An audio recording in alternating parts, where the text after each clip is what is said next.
গত 16 বছর তাদের এই উল্লঙ্ঘন কোথায় ছিল। স্থানীয় এমপি যিনি একজন হুইপ, তিনি যেখানে দলকে নিয়ন্ত্রণ করার কথা তিনি নিজেই সন্ত্রাসী পালছেন এবং তার অনুসারীরা এখানে দিবালোকে এবং সন্ধ্যার সময় সকলের সামনে স্পষ্টভাবে হামলা করেছে।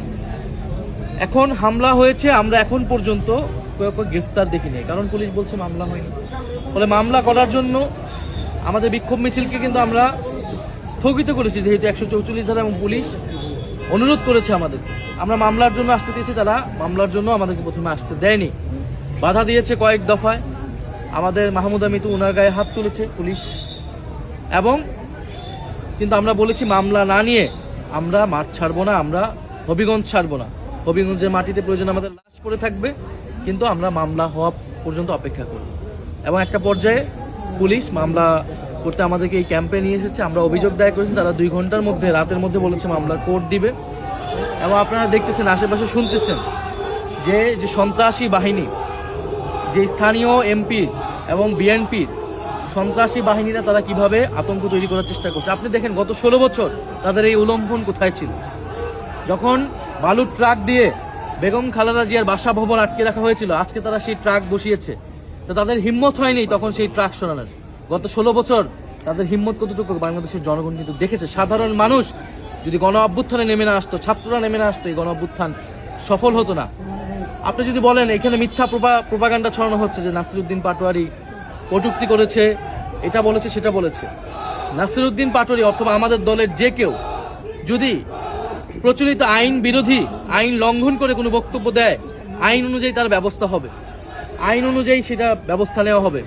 তিনি যদি রাজনৈতিক মূল্যবোধ বিরোধী কোনো বক্তব্য দেন, সেটার বিচার জনগণ করবে, ভোটে জনগণ রায় দেবে, জনগণ সেটা বিচার করবে। কিন্তু ছাত্র দলের বা বিএনপির বা কোনো সন্ত্রাসী তো সেটা বিচার করার কোনো এখতিয়ার নাই, কিন্তু তারা সেটা করছে। আর যদি কটূক্তির কথা বলেন, যে এক্স প্রেসিডেন্ট, যে ফ্যাসিস্ট চুপ্পু, তিনি বর্তমান প্রধানমন্ত্রী তারেক রহমানকে নিয়ে কটূক্তি করেছেন, জিয়াউর রহমানকে নিয়ে কটূক্তি করেছেন, খালেদা জিয়াকে নিয়ে কটূক্তি করেছেন।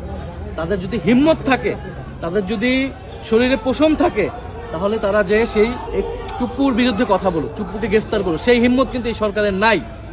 তাহলে তারা কতিপয় যুবক, যারা আমরা গণ অভ্যুত্থানে ছিলাম, যারা আমরা নতুন রাজনৈতিক দল করেছি, যারা আমরা গণতান্ত্রিক রাষ্ট্র বিনির্মাণের জন্য এখনো কাজ করে যাচ্ছি, এই সন্ত্রাসের বিরুদ্ধে তো আমাদের লড়াই ছিল। এটার জন্যই তো আমরা দেশের গণতান্ত্রিক সংস্কার চেয়েছিলাম, যাতে পুলিশ স্বাধীনভাবে কাজ করবে, বিচার স্বাধীনভাবে কাজ করবে। তো আজকে যেটা হলো, পুরা জিকে গৌস উনি যে সন্ত্রাসী ছিলেন বা সন্ত্রাস পালেন, সন্ত্রাসীদেরকে আশ্রয় দেন, এটা হবিগঞ্জের মানুষ জানতো এতদিন। গতকাল এটা পুরো বাংলাদেশ জেনেছে এবং আজকে এটা পুরো পৃথিবী জেনেছে। ফলে এই সরকার কিভাবে বিরোধী দলের সাথে ট্রিটমেন্ট করে, অপোজিশনকে মত প্রকাশের অধিকার যেখানে সংকুচিত হয়ে যাচ্ছে, এটা আজকে প্রতীয়মান হচ্ছে। আমরা পুলিশকে বলবো, এখানে এসপি ছিলেন, আমরা বলবো যে পুলিশ যদি তার নিরপেক্ষতা প্রমাণ করতে চায়, ধরে রাখতে চায়, পুলিশের যেই শেখ হাসিনার সময় যে দলীয়করণ, সেখান থেকে তাদের ইমেজ যদি উদ্ধার করতে চায়, তাহলে অবশ্যই এই ঘটনার যথাযথ বিচার হতে হবে, দ্রুত সময়ের মধ্যে, আজকে রাতের মধ্যে গ্রেফতার করতে হবে। আসামিদের কোনোভাবে যাতে পালিয়ে যেতে না পারে, গ্রেফতার করে তাদের বিচার হলে আমরা তাও ধরবো যে কিছু পরিমাণ হইলেও এখানে এখনো ন্যায় বিচার আছে। আর না হলে আমরা ধরে নিব যে এটা আবারও একটা মাফিয়া, একটা স্বৈরতান্ত্রিক রাষ্ট্রে পরিণত হয়েছে।